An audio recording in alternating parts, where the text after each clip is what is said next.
Hey guys, welcome to the shop. For those of you who don't know, I'm Greg. I'm the owner of Moose's Gunsmithing and Machine Shop. We're really just shifting towards dropping the machine shop thing because I've gotten so busy with the gunsmithing. I don't really take on that kind of work anymore. But let's grab a screwdriver just to prop this guy up. I wanted to just show you a couple of the guns that are in here right now. This is wrapped up. This is finished. I'm hanging on to it for a couple more weeks for advertising purposes, but it's going to go back to the owner soon. Pretty exciting. We'll bring the camera back. But this is actually from the same guy. So, probably a month and a half ago, he came in. We put this Gentry 3-position low swing safety on it to replace the flippy-do on it. And now he wants a new barrel because he's just like, I'm not happy with this barrel. I want a Douglas on this gun. So we're gonna slap a Douglas in this guy, and I'm gonna switch out the OG military trigger guard with one of these swing out styles while I'm in there. So it's gonna be a bluing job and a barrel, but you know it's some work, but not a big deal. The action's in really good shape. I mean, trigger guards aren't hard to blue and barrels are hard to blue.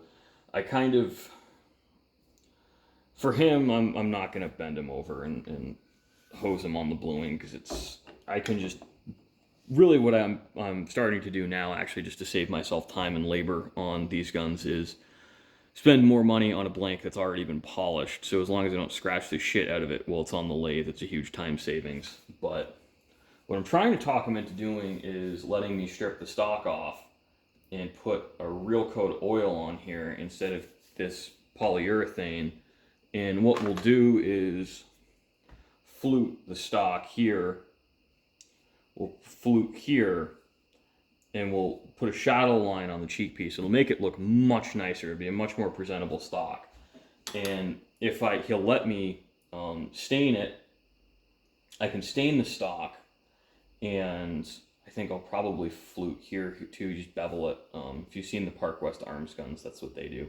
It's going to look much nicer. Just a few touches, a couple hours of work on what is honestly a decent stock. Like the wood to metal fit is very good on it, which is why I'm suggesting to him we spend some time with this instead of replacing it, because really these blanks are about $750 on their own, plus labor. So I think this is worth saving, and we'll put a little piece of ebony on the front too.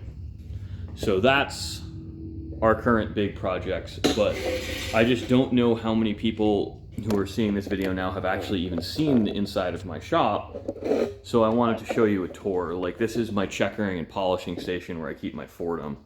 I have a bunch of videos now of me hand checkering and talking about some of the basic tools. That's my JP Sauer shotgun. So that thing is literally a polished turd. The barrels are like 10 thousandths off face, but it looks really cool on the wall. And I wanted practice making a shotgun stock because I'd never done one before. This was my spray booth in the back. Not so much anymore. That's my mechanics tools, and I do really love chicken nuggets. So I know that looks like a nut sack, but it's supposed to be 2 chicken nuggets. Right there.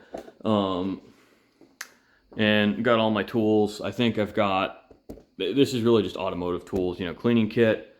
This is just like random, I don't even know how to describe it because I've got air fittings and dental picks and God knows how many burrs in there.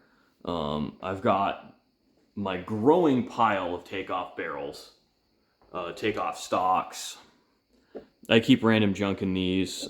This is some of my ammunition I use for test firing. The pile keeps getting bigger. I hate to say it. Well, actually, I don't hate to say it because the reason the pile keeps getting bigger is because people are bringing me more and more varieties of guns. I've got an English walnut stock blank. So what I started doing now is, because people are coming for more custom stocks, is I do keep a few blanks instead of pre-inlet blanks in the shop. And I have my, literally this is all of the retail space in my shop. I keep a few blanks like this in the shop for people who are impulse buying and are just like, hey, can you have like a nice, it doesn't need to be super nice, but like a nice piece of wood for me? Sure. And this one doesn't actually look great in profile, but if you look at the butt here, you see how that mineral streaking is? It's hard to see through the sealer I put on there, but that is going to be a fantastic piece of wood once it's finished. And so is this fore end. They have a lot of potential, and I don't want a lot of money for them. So this is another one of my spec gun stocks. I'm actually replacing this stock on a personal gun because I'm just not happy with the checkering, and I don't like the figure, and I don't really like the shape. So I figured I'm just going to replace it. But before I replace it, I wanted to practice doing an Alcanet die because it's not something I'm very familiar with. And, you know, honestly, it turned out all right. There's still something that needs to be done with experimenting just to make it more even, but it really does pop the grain. You can really see it in there. So I'm happy with that. I think it's time well spent. And this is my machinist side. I do keep my anvil. It's one of my universal adjustment tools. I've done a lot on that. That's actually one of my first big tool purchases. My mom bought it for me when I was 13, and she made me pay her back, so it was one of my first lessons on interest. My sparkle wrench, which I had out recently because I had to do some work on my pickup. But surface grinder, you know, they're really nice to have. You don't need one. My death machine, drill press, Watson OSHA.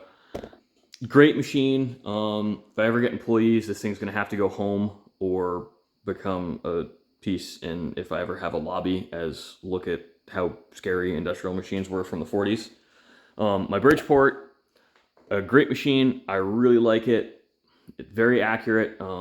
Great shape. I friggin' lucked out on it. And my lathe. So I'm not going to ooh and ah. It's a Grizzly 12x36. It pays the bills. That's really all I got to say about these. They're not horrible machines. They're not great machines. They're very serviceable. I think they're comparable to what South Bends were when they were new. The problem is when South Bends were new, they weren't that great. We also have a lot of quick change tool holders. I like to put them at my eye level, not my camera's eye level. You know, I got a couple more chucks for the lathe. This is where I keep all my lathe tooling. There's my backup surface grinder, which is always for sale. Everyone seems to be, I'll come tomorrow, that's a great deal. And then they never show up, so if it never leaves here, oh well, it doesn't take up that much space. I might give it to my girlfriend's nephew just because he wants one, and it'll make him happier than it makes me. You know, rotary table, dividing head, it's all my precision measurement tools. This is a combination of milling machine tooling and headspace gauges. I don't really do that many calibers here, so I don't need a lot of space for headspace gauges. Where is it? So far, this is all I've needed for gauges. Really, because I do a shitload of 7x57s and 257 Roberts.